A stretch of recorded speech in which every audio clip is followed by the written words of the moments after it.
எல்லாரும் என்ன நினைக்கிறீங்க அப்படின்னா, நோய் குணமானால் அம்மாவின் அருள், பணம் கிடைத்தால் அம்மாவின் அருள், நினைத்தது நடந்தால் அது அம்மாவின் அருள் அப்படின்னு சொல்றீங்க.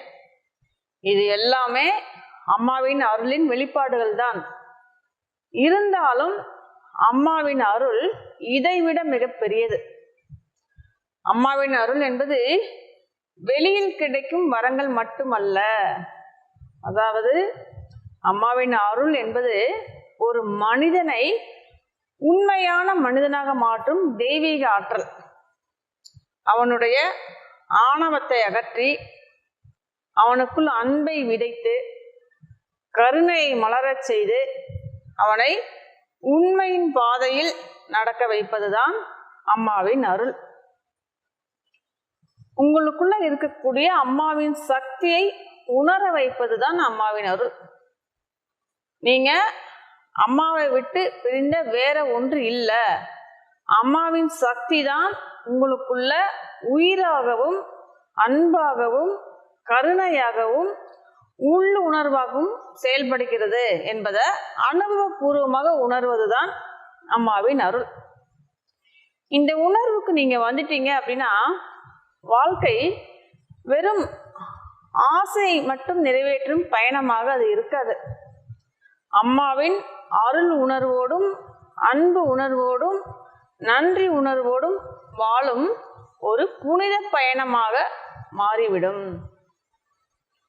அதாவது ஒரு குழந்தை முதல்ல நடக்க தொடங்கும் போது பல முறை கீழே விழும். ஆனால் தாய் அந்த குழந்தை விழுவதற்கு முன் காப்பாற்ற மாட்டாள்.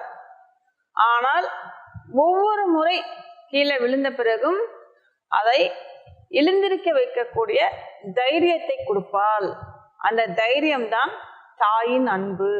அதுபோல்தான் அம்மாவின் அருள் என்பது வாழ்க்கையில் துன்பமே வராமல் செய்வதல்ல, அந்த துன்பத்தை கடக்கக்கூடிய உள் ஆற்றலையும் வலிமையையும் தருவதுதான் அம்மாவின் அருள். அம்மாவின் அருள் உங்களுக்கு கிடைச்சிருச்சு, அதை எப்படி தெரிந்து கொள்வது அப்படின்னா, அதை எப்படி நீங்க உணர்றீங்க அப்படின்னா, அதாவது முதல்ல சின்ன சின்ன விஷயத்துக்கு கூட கோபப்படுவீங்க. அம்மாவின் அருளை உணர்ந்த பிறகு அது எவ்வளவு பெரிய விஷயமாக இருந்தாலும் கோபப்படாமல் அமைதியாக அதை கையாளுவீங்க. என்ன மாற்றங்கள் வாழ்க்கையில் ஏற்பட்டாலும் இது அம்மாவின் அருளால் தான் நடக்குது அப்படிங்கிறத அனுபவபூர்வமாக உணர்வீங்க. முதல்ல பழி வாங்கக்கூடிய எண்ணம் இருக்கும். அம்மாவின் அருளை பெற்ற பிறகு விடு, அவங்க என்ன சூழ்நிலையில இருந்தாங்களோ, ஏதாவது காரணம் இருக்கலாம், அதை விடு அப்படின்னு அந்த நிலைக்கு மாறி இருப்பீங்க. முதல்ல வெளிய மனிதர்களிடம் குறைகளை காண்பீங்க. அம்மாவின் அருளை உணர்ந்த பிறகு உங்களிடம் உள்ள குறைகள் தெளிவாக தெரியும். அதாவது கண்ணாடியின் மீது தூசி படிந்திருந்தால் நீங்க பார்க்குற காட்சிகள் எல்லாம் மங்களா தெரியும். அந்த கண்ணாடியை துடைத்தால் காட்சிகள் எல்லாம் தெளிவாக தெரியும். அங்கு மாறியது காட்சிகள் அல்ல, உங்களுடைய பார்வை. அதுபோல்தான் அம்மாவின் அருளை பெற்ற பிறகு வெளி மனிதர்களிடம் குறைகள் தெரியாது, உங்களிடம் உள்ள குறைகள் தெளிவாக தெரியும்.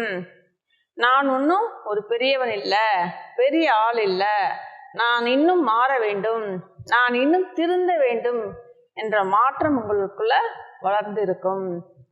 முதல்ல என்ன கிடைத்தாலும் பத்தாது பத்தாது, இன்னும் வேண்டும் வேண்டும்ங்கிற எண்ணம் இருந்திருக்கும். அம்மாவின் அருளை பெற்ற பிறகு கிடைத்ததில் நிறைவை பெறுவீங்க, கிடைத்ததை வைத்து திருப்தி அடைவீங்க. அடுத்தது என்ன சூழ்நிலை என்ன சோதனை வந்தாலும் நம்மளுடைய வாழ்க்கை அம்மாவின் கரங்களில் இருக்கிறது. அது என்ன நடந்தாலும் நம்மளுடைய நன்மைக்காக தான் அம்மா நடத்துவாங்க அப்படின்னு ஒரு அசைக்க முடியாத ஒரு ஆணித்தரமான ஒரு அனுபவபூர்வமாக உணர்ந்து இருப்பீங்க. அது அம்மாவின் அருளை பெற்றதற்கான மிகப்பெரிய அடையாளம். முதல்ல மற்றவர்கள் யாராவது வளர்ச்சி அடைந்தாங்கன்னா பொறாமைப்படுவீங்க. அம்மாவின் அருளை பெற்ற பிறகு மற்றவர்களின் வளர்ச்சி உங்களுடைய வளர்ச்சியை போல் அது சந்தோஷத்தை கொடுக்கும். அது அம்மாவை அருளை பெற்றதற்கான மிகப்பெரிய அறிகுறி. அது மாதிரி தனிமையா இருக்கும்போது வெறுமை ஏற்படாது, ஒரு அமைதியை உணர்வீங்க. அந்த அமைதியில அம்மாவின் இறை உணர்வு அப்படியே உங்களுக்குள்ள நிறைக்க ஆரம்பிக்கும். அது மாதிரி அம்மாவின் அருள் மலை போல எந்த ஒரு பாகுபாடும் இல்லாமல் எல்லார் மீதும் பொழிந்து கொண்டுதான் இருக்கிறது. எப்படி அப்படின்னா, ஒரு சூரிய ஒளி எப்படி எந்த ஒரு பாகுபாடும் இல்லாமல் அனைத்து வீடுகளின் மீதும் அந்த சூரிய ஒளியை கொடுக்கிறதோ அதுபோல்தான். ஆனா நீங்க உங்க வீட்டின் ஜன்னலை மூடி வைத்திருந்தால் அந்த சூரிய ஒளி அந்த வீட்டிற்குள் நுழைய முடியாது. அதுபோல்தான் அம்மாவின் அருள் எந்நேரமும் எப்பொழுதும் பொழுது கொண்டே இருக்கு. ஆனால் உங்களுடைய மனதை ஆணவத்தாலும் கர்ம வினைகளாலும் மூடி வச்சிருக்கீங்க. அந்த மனக்கதவை திறந்தால்தான் நீங்க அம்மாவின் அருளை உணர முடியும். அதாவது ஒரு சந்தனக்கட்டையை உரசிய உடனேயே அதனுடைய மனம் வெளிப்படாது, தொடர்ந்து உரசினால்தான் அதனுடைய நறுமணம் வெளிப்படும். அதுபோல்தான் உங்களுடைய தொடர்ந்து செய்யக்கூடிய பக்தியால் உங்களுடைய ஆணவமும் உங்களுடைய கர்ம வினைகளும் அகற்றப்பட்டு ஒரு நாள் முழுமையாக அம்மாவின் அருளை நீங்க உணர முடியும். அம்மாவின் அருளை பெற்றவன் பெரிய வரங்கள் கிடைத்தால் மட்டும்தான் நன்றி சொல்வான் அப்படிங்கிறது இல்லை. ஒரு சிறிய மலரை பார்த்தாலும், ஒரு துளி மலையை பார்த்தாலும், ஒரு கைப்பிடி உணவு கிடைத்தாலும் அனைத்திலும் அம்மாவின் கருணையை காண்பான். அவன் வாழ்வில் நன்றி உணர்வு நிறைந்ததாக இருக்கும். இப்படி நன்றி மறவாத உள்ளத்தில் அம்மாவின் அருள் நிரம்பி வழியும். அதாவது அம்மாவின் அருளை பெற்ற பிறகு சரியான மனிதர்கள் உங்களை சந்திப்பார்கள், சரியான வழிகாட்டுதல் கிடைக்கும், நிறைய வாய்ப்புகள் உங்களை தேடி வரும்.